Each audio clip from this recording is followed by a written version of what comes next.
कोई इंसान नींद में पेंटिंग बना सकता है, वो भी बड़े बड़े सुपरस्टार का? लेकिन सुबह उठते ही उसे कुछ पता ही ना हो कि ये सब किया आखिर किसने। जी हाँ दोस्तों, आज मैं आपको एक ऐसी कहानी बताने वाला हूँ जो सुनकर आप दंग रह जाएंगे। यह कहानी है ली हेडविन की, एक ऐसे व्यक्ति की जो नींद में पेंटिंग बनाते हैं। ये कलाकारी तब रचते हैं जब ये सो रहे होते हैं। ली हेडविन वेल्स के रहने वाले हैं। बचपन में जब ये केवल 4 या 5 साल के थे, तब उन्होंने पहली बार नींद में उठकर दीवारों पर एक स्क्रिम्बल तैयार किया। शुरुआत में उनके माता पिता को लगा यह सिर्फ एक सामान्य स्लीप वॉकिंग की आदत है, लेकिन धीरे धीरे उनकी यह आदत कला में बदल गई। किशोरावस्था में ली ने एक ऐसी पेंटिंग बनाना शुरू किया जिन्हें देखकर उसके परिवार और दोस्त हैरान रह गए। उन्होंने नींद में ही मरिलिन मुनरे जैसी हस्तियों के पोर्ट्रेट बना दिए। सबसे हैरानी की बात यह है कि जब ये जागते हुए पेंटिंग करने की कोशिश करते तो उसे कुछ खास बनता ही नहीं, मतलब उनकी कला केवल नींद में ही जागती है। ली का कहना है कि उन्हें याद भी नहीं रहता कि उन्होंने क्या बनाया।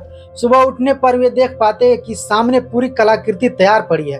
वे अपने बिस्तर के पास हमेशा ब्रश, चारकोल और पेपर रख देते ताकि अगर नींद में उठे तो सामान तैयार हो जाए। एक बार तो उन्होंने पार्टी के बाद बचा हुआ कोयला और चिकन की हड्डियां तक इस्तेमाल करके दीवार पर ड्राइंग बना दी। ली बताते हैं कि कभी कभी वे महीनों तक कुछ नहीं बनाते और फिर अचानक एक ही रात में कई चित्र बना डालते। वैज्ञानिकों ने उनकी जांच की, लेकिन आज तक कोई यह समझ नहीं पाया कि आखिर ऐसा संभव कैसे हो गया। डॉक्टरों के मुताबिक यह पैरासेमोनिया नामक एक नींद संबंधी स्थिति हो सकती है। इसमें इंसान जागे बिना ही कुछ जटिल क्रियाएं करने लगता है।